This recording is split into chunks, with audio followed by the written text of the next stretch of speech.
it on the dotted line. Let Philadelphia freedom ring and patriotic voices sing. Red, white, blue, never give up. You represent America. Hoping and praying for a brighter day. I listen to my heart and I obey. How can I see it any other way? I'm looking at life with my own eyes.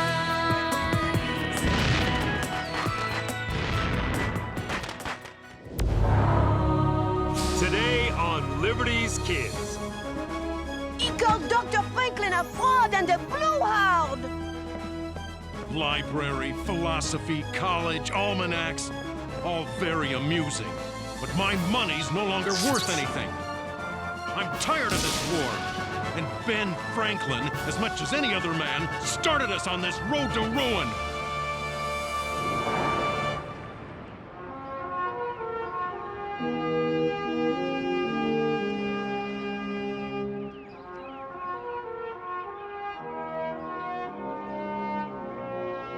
Dearest Mother, as my long journey ends,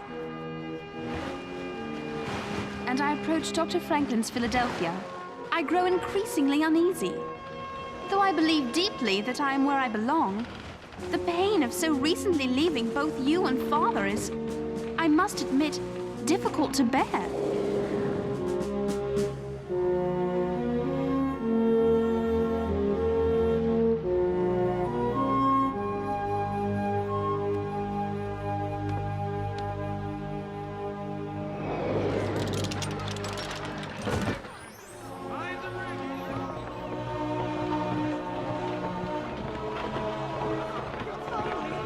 I'm embarrassed to say it, but I feel ever so alone.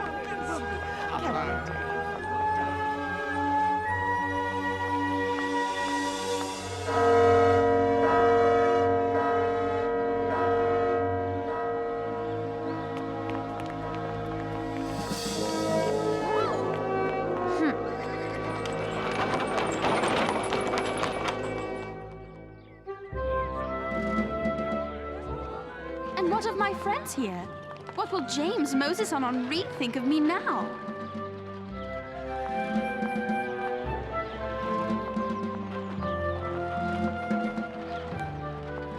Probably that I'm a silly girl who keeps changing her mind about who she really is.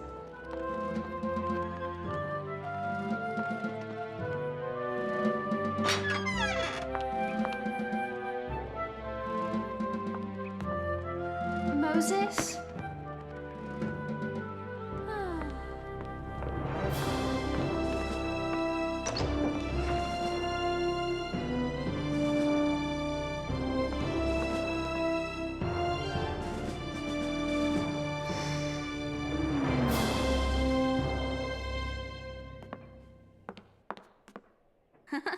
Oh.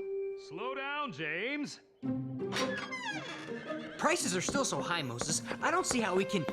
Moses? Sarah? Hi. Sarah!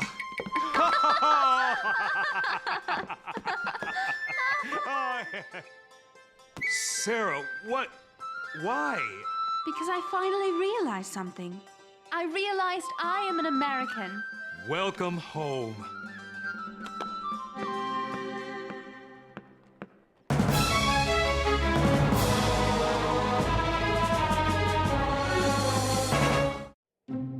Well, it's about time, isn't it? James, I feel so wonderful, even you can't ruin it. What? Hey! Aren't you glad to see me? I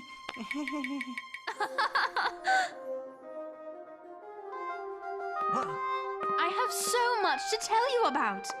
John Paul Jones, and England, and Mother, and Parliament, and 2 ocean journeys with the worst food I ever ate, and, where's Henri?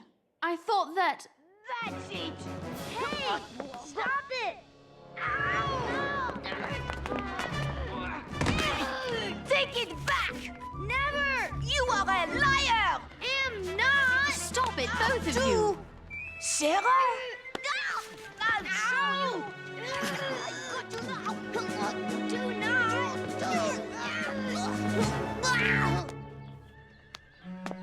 Put me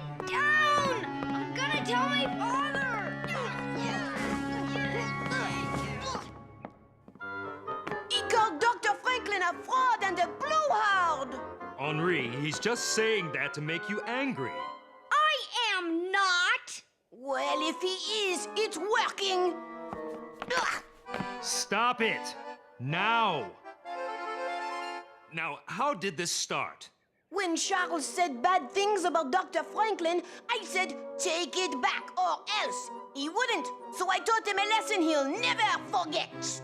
Ha! Doesn't Charles have the right to his own opinion, even if you disagree with it? Yes, but That's part of being free. Haven't you learned anything from Moses and Dr. Franklin? I guess. Then maybe you should apologize for starting the fight. I'm sorry I punched you first. But you're wrong about Dr. Franklin. I am not. Stop shouting. Why do you think Dr. Franklin is a fraud and a blowhard?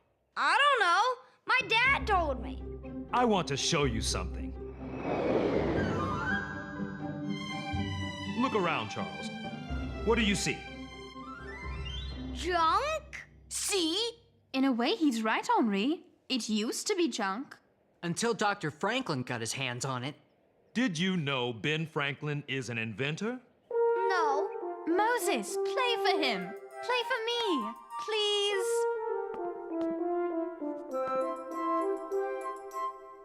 Truce? Fine. Fine. All right then.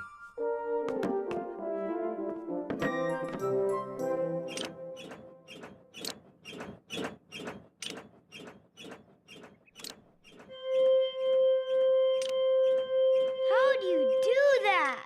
This is an invention of Dr. Franklin's called the Glass Armonica.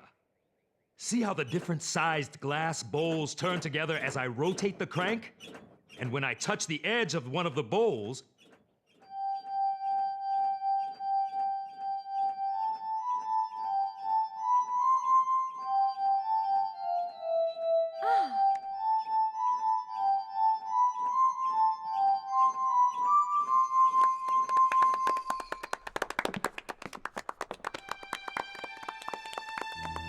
thank you kindly. Moses, tell him about this. Do you know what this key did, Charles? Unlock the door to the crown jewels? Not exactly, but it opened another door to a new world of electricity.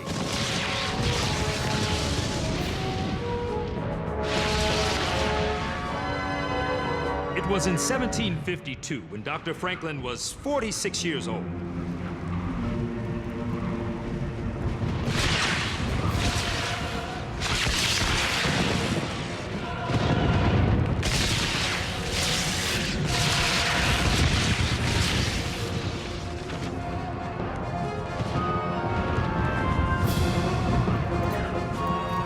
As soon as any of the thunderclouds come over the kite, the pointed wire will draw the electric fire from them.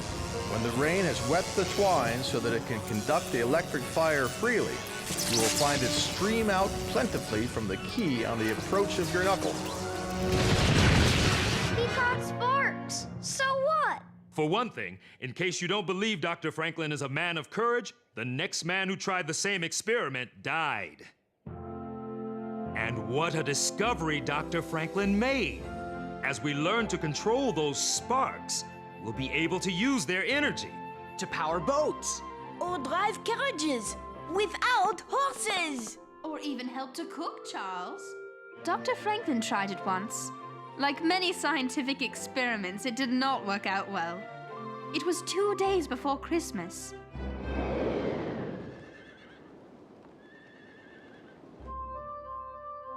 Dr. Franklin was hosting a dinner party. My Dr. Franklin's inventions are fascinating. So daring. I have a Franklin stove myself. You know, the Dr. White keeps getting their hands on his ideas online. He did not like to see an animal suffer needlessly and hoped to use electricity to end its life painlessly.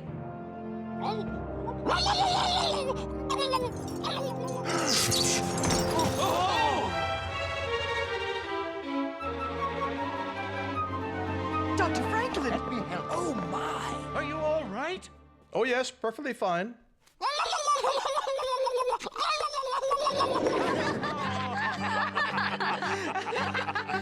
I want to try that! Yeah! Absolutely not. Electricity can be very dangerous. James's parents died in a fire started by an electrical storm.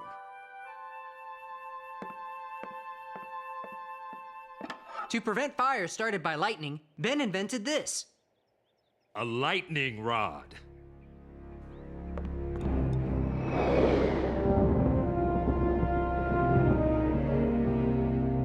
With Ben's new device attached to the roof, the lightning bolt was attracted to the point of the rod. The electricity traveled down a copper wire into the ground. Of course, in Ben's house, he sent the charge through an apparatus that rang some small bells. In a large storm, the bells could ring for hours. I want to invent things like Dr. Franklin someday. Me too. I wish I had a fancy education like he did. Fancy education? Let me tell you about Ben's fancy education. What kind of lies are you filling my son's head with?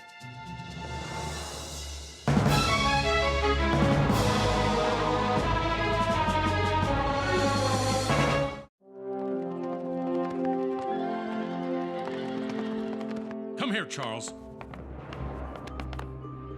They're not lies, sir. Would you like to hear for yourself? I insist on hearing for myself, so I can be sure to correct them. Charles just told us Dr. Franklin had a fancy education. Wonder where the kid heard that. Sir, that is simply not the case. Dr. Franklin grew up in Boston, directly across from Old South Church, in a home filled to bursting with 12 brothers and sisters.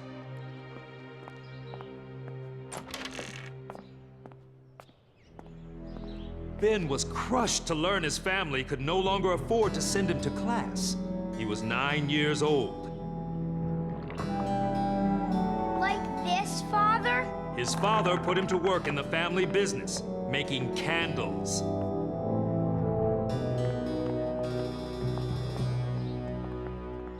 Ben spent the money he earned on his greatest love, books.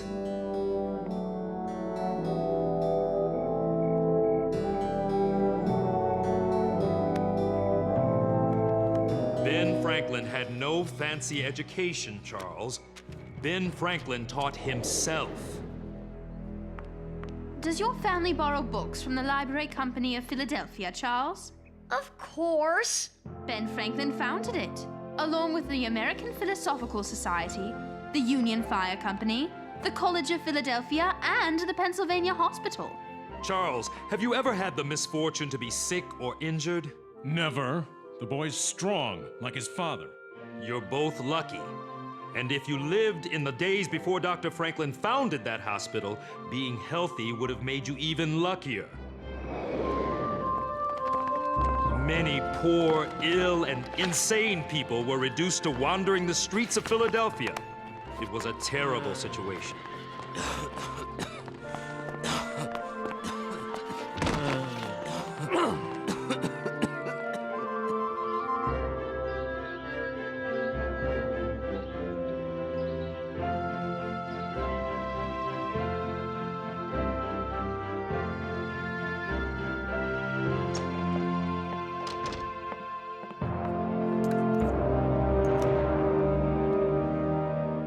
In the Pennsylvania hospital, there's a place for the sick. Just as importantly, people started learning how to be doctors. This awful war gave them a chance to learn firsthand about the human body.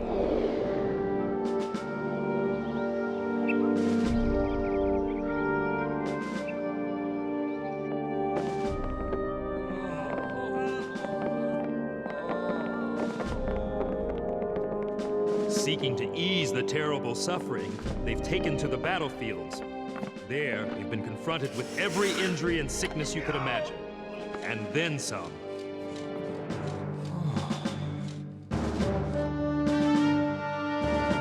Thanks to our doctors' newfound experience, people are being cured of illnesses and healed from injuries in ways that were never possible before.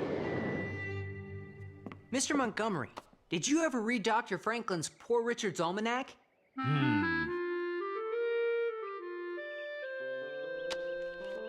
Dr. Franklin published the first edition of Poor Richard's Almanack when he was 26 years old. It contained all the usual weather reports, recipes, and predictions. What set it apart were the lively writing and witty sayings. A penny saved is a penny earned. There are no gains without pains. A learned blockhead is a greater blockhead than an ignorant one. He that lies down with dogs shall rise up with fleas. Library, philosophy, college, almanacs, all very amusing. But my money's no longer worth anything. I'm tired of this war. And Ben Franklin, as much as any other man, started us on this road to ruin.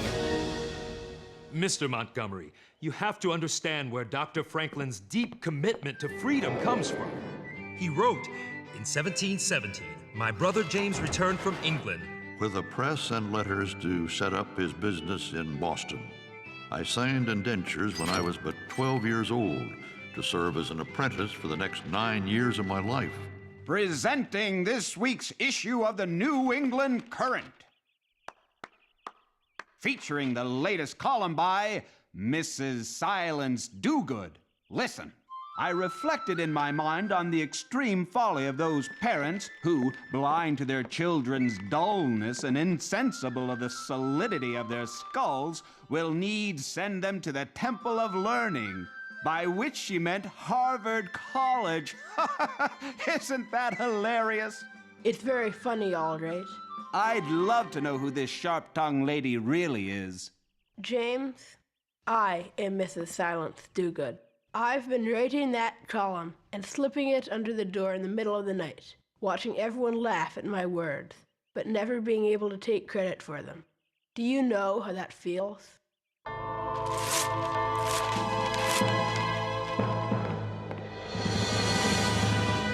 James grew increasingly abusive with his 17-year-old brother.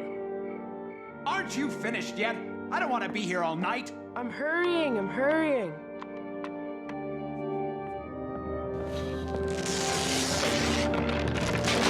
You idiot! You did that on purpose. It was an accident. I don't believe you. And I've had enough of your disrespect.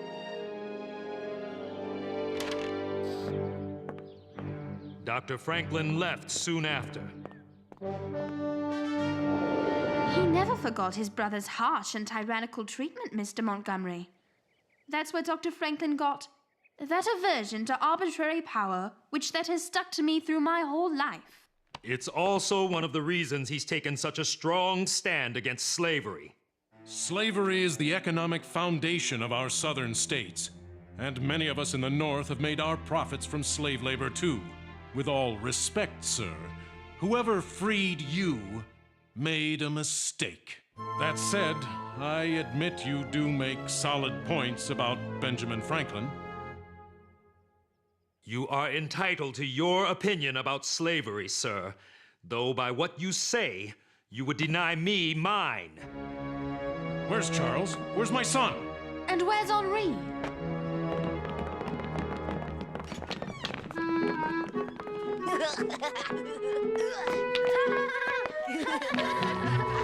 Look out! I can't control him!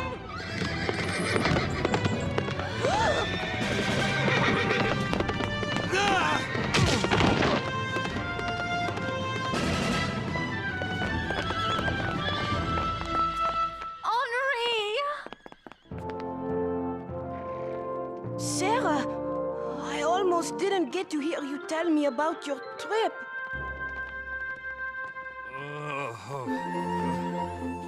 Moses! Thank you, sir. I am glad you are a free man. You are welcome. And I hope someday you will say that to an African man who did not just save the life of your son.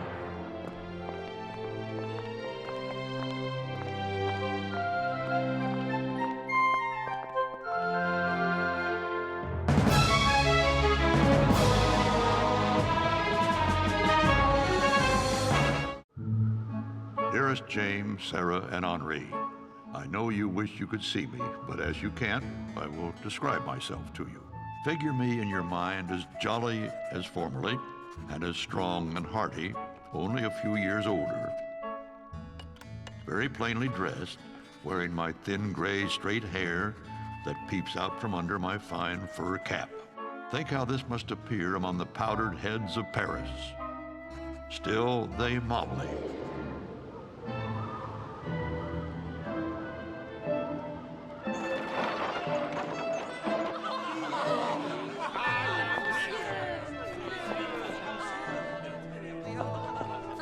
On behalf of the British Crown, I would be most... Good evening. I don't believe it. Sacre bleu. Bonsoir. Bonsoir. Côte de Virgin, Ben Franklin at your service. Dr. Franklin, what a surprise. Welcome to Versailles. A man of my years is happy to be welcomed anywhere.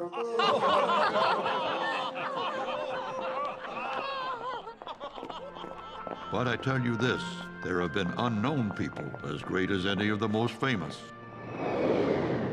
However, my dear friends, if you would not be forgotten as soon as you are dead and rotten, either write things worth reading or do things worth writing. And children, I am quite certain that you shall.